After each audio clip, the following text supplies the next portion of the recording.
Hello everyone! Ang video na ito ay tungkol sa kung paano gamitin ang ChatGPT AI para makabuo ng pangalan ng produkto at paglalarawan ng produkto. Ang feature na ito ay kasalukuyang available para sa mga produkto ng Shopee, Lazada at TikTok. Simulan na natin. Ang unang hakbang ay pumunta sa pahina ng pag-edit ng produkto para sa particular na produktong nais mong pagtuunan ng pansin.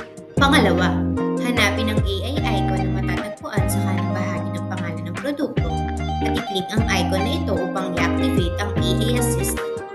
Pangatlo, ilagay ang sumusunod na impormasyon.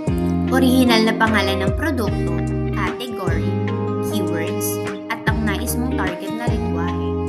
At ang panghuli ay i-click ang Generate Now button. Ang AI ay magbibigay ng 5 malikhaing suggestion para sa pangalan ng produkto. Pumili ng isa na pinakaangkop para sa iyong produkto. Maaari mo pang baguhin ang nabuo na pangalan kung kinakailangan.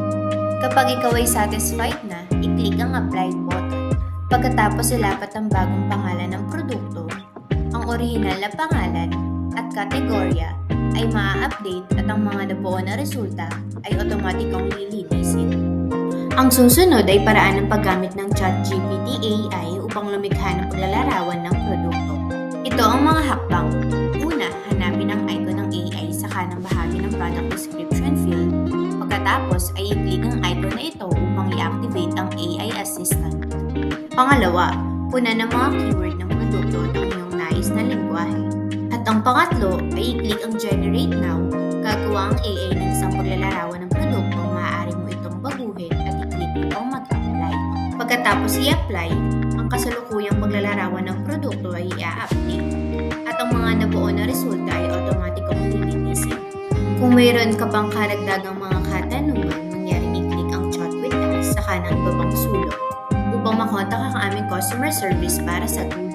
Ang aming customer service ay makikipag-ugnayan sa iyo kaagad.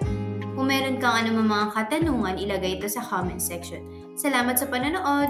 Huwag kalimutan mag-like, subscribe at manatiling nakatutok para sa higit pang mga upgrade at features sa Big Seller. Magkita-kita tayo sa susunod. Paalam!